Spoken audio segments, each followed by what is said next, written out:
Is physical quantity. अब यहाँ पे मैं आप लोगों को जो है physical quantity, scalar quantity, vector quantity, इनके बारे में नॉलेज देने वाला हूँ, क्योंकि जब आगे हम लोग पढ़ेंगे डिस्टेंस और डिस्प्लेसमेंट, तो डिस्टेंस एक स्केलर क्वांटिटी है, डिस्प्लेसमेंट एक वेक्टर क्वांटिटी। तो होता क्या है स्केलर और वेक्टर, वो पता होना चाहिए। तो और स्केलर और वेक्टर जो है वो फिजिकल क्वांटिटी के ही टाइप्स है। तो स्टार्ट करते हैं फिजिकल क्वांटिटी से, ठीक है। Any quantity which can be measured,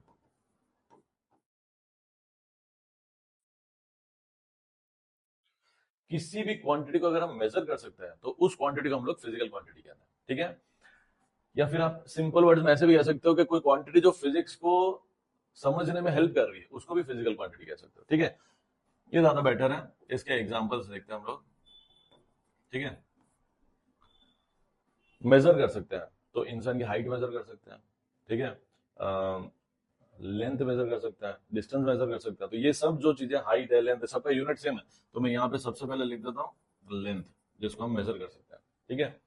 उसके बाद हम ये पता कर सकते हैं कि जग में कितना पानी है, ठीक है। या जो मार्केट में हम लोग दूध लेने जा रहे हैं तो थैली जो है उसमें कितना दूध है, ठीक है। तो वो क्या हुआ, दैट इज वॉल्यूम। तो सेकंड हम लोग वॉल्यूम मेजर कर सकते हैं, ठीक है। फिर मान लो मुझे यहाँ से घर जाने में कितना 10 मिनट लग रहा है, तो टाइम मेजर कर लिया हमने कितना लग रहा है। तो time is also physical quantity, ठीक है।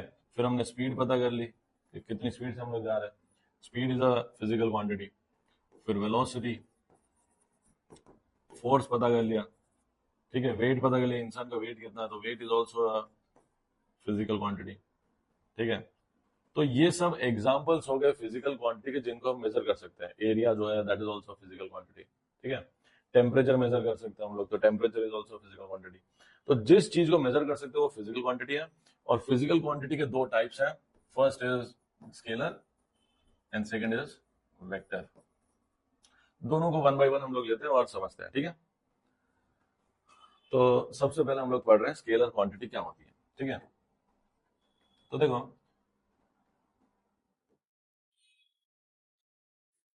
स्केलर क्वांटिटी जो है it is a physical quantity.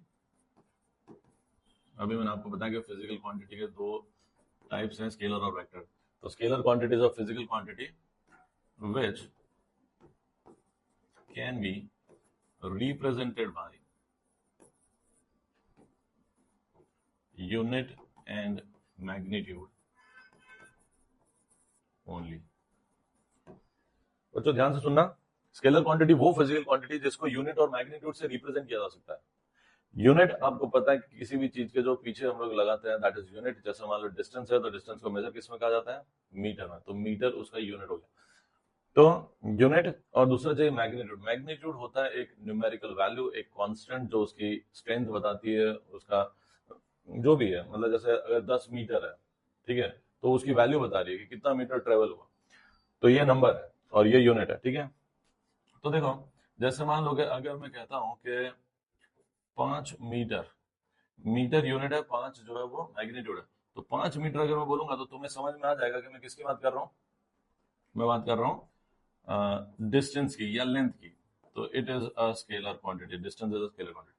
फिर अगर मैं बोलता हूँ कि 5 डिग्री सेल्सियस या 15 डिग्री सेल्सियस, तो डिग्री सेल्सियस मतलब किसकी बात हो रही है यहाँ पे, टेम्परेचर की। डिग्री सेल्सियस यूनिट है, 15 जो है वो मैग्नीट्यूड है, ठीक है। उसके बाद है सपोज 45 डिग्री। 45 डिग्री से क्या समझ में आ रहा है, डिग्री किसका यूनिट है, it is the unit of angle. तो यहाँ पे हम लोग एंगल की बात कर रहे हैं, ठीक है। और अगर मैं कहता हूँ कि जैसे मान लो 10 सेकेंड्स, तो second is the unit of time. तो यहाँ से हमें पता चलता है कि ये टाइम है, ठीक है। तो ये जो भी क्वांटिटीज हैं जिनको हम लोग सिर्फ यूनिट और मैग्नीट्यूड से रिप्रेजेंट करते हैं, मतलब जैसे यूनिट और मैग्नीट्यूड बोलेंगे तो चीजें समझ में आ जाती है कि किसकी बात हो रही है। वो सारी की सारी क्वांटिटीज, ये सब क्वांटिटीज जो है वो स्केलर क्वांटिटी हुई, ठीक है। आई होप आप लोगों को स्केलर क्वांटिटी इजीली समझ में आ गया होगा। और नेक्स्ट हम लोग चलते हैं वेक्टर क्वांटिटी का। तो वेक्टर क्वांटिटी जो है वो भी एक फिजिकल क्वांटिटी है। अब physical quantity which can be represented by unit, magnitude and direction।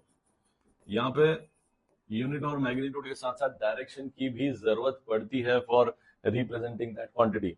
Example बताता हूँ। तो वेक्टर क्वांटिटी वो फिजिकल क्वांटिटी जिसको रिप्रेजेंट करने के लिए यूनिट, मैग्नीट्यूड और डायरेक्शन तीनों की जरूरत पड़ती है। एग्जांपल से आपको समझाता हूँ। सपोज आप जो है किसी क्रॉस रोड पे हो, कोई सर्कल पे खड़े हो, ठीक है। तो यहाँ पे आप हो और यहाँ पे आपका फ्रेंड है, ठीक है। आपको जाना है सपोज इस कॉम्प्लेक्स में, इस बिल्डिंग में, या फिर कोई मॉल है, ठीक है। उसको हम लोग लिख देते हैं XYZ। तो आपको XYZ जगह पे जानी है। इसका नॉलेज जो है बी को है, आपके फ्रेंड को है, और आपको कुछ पता नहीं है कि वो जगह कहाँ पर है। आप अपने फ्रेंड को पूछते हो कि भाई मुझे अगर XYZ जाना है तो मैं क्या करूँ। तो आपका फ्रेंड बताता है कि आप जाओ 1 किलोमीटर, ठीक है। वो आपको बताता है कि 1 किलोमीटर जा, तो XYZ जगह पे पहुंच जाएगा, ठीक है। और अगर आप इस डायरेक्शन में मूव करना स्टार्ट कर देते हो तो क्या आप उस जगह पे पहुंच पाओगे? नहीं, ठीक है। तो आपके फ्रेंड ने क्या बताया आपको? यूनिट बताई और मैग्नीट्यूड बताया कि 1 किलोमीटर, ठीक है। उसने क्या नहीं बताया आपको? यस, डायरेक्शन नहीं बताया। तो अगर वो ये कहता है कि 1 किलोमीटर जाना है टुवर्ड्स वेस्ट, तो आप जो है वो इस डायरेक्शन में जाओगे, वेस्ट में, और फिर आप पहुंच जाओगे अपनी जगह पे, ठीक है। तो जब किसी क्वांटिटी को रिप्रेजेंट करने के लिए यूनिट, मैग्नीट्यूड और डायरेक्शन तीनों की जरूरत पड़ती है, उस क्वांटिटी को हम लोग वेक्टर क्वांटिटी कहते हैं। और उसका एग्जांपल है ये डिस्प्लेसमेंट।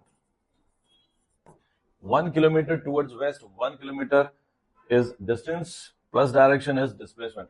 तो ये जो है वो डिस्प्लेसमेंट है, which is a vector quantity. Second is force, then weight, etcetera. अब आप सोचो कि फोर्स है, सपोज मान लो कि ये मार्कर है, अब मैं किसी को पूछता हूँ कि भाई ये मूव करना है मुझे इस पेन को, तो मैं कितना फोर्स लगाऊं, तो मुझे सामने वाला बता देता है कि भाई 10 न्यूटन का फोर्स लगा, और मैं 10 न्यूटन का फोर्स ऐसा लगा दूं, ठीक है। मतलब वैल्यू पे मत जाओ, भावनाओं को समझो, ठीक है। तो मैं फोर्स अगर ऐसा लगाता हूं तो क्या ये पेन मूव करेगा? नहीं करेगा। तो अगर मैं फोर्स का डायरेक्शन डिसाइड नहीं करूंगा, या कोई मुझे बताएगा नहीं कि किस डायरेक्शन में फोर्स लगाना है, तो उसका रिप्रेजेंटेशन अधूरा है फोर्स का भी, ठीक है। तो फोर्स किस डायरेक्शन में लग रहा है, किस पॉइंट ऑफ एप्लीकेशन पे लग रहा है, वो बहुत जरूरी होता है। तो force is also vector quantity. तो जिन क्वांटिटीज में ये तीनों चीजें जरूरी होती है उसको रिप्रेजेंट करने के लिए, उसको हम लोग वेक्टर क्वांटिटी कहते हैं, ठीक है। तो आई होप आप लोगों को स्केलर क्वांटिटी और वेक्टर क्वांटिटी क्या होती है, उसमें डिफरेंस क्या है, वो सब चीजें समझ में आ गई हो, ठीक है।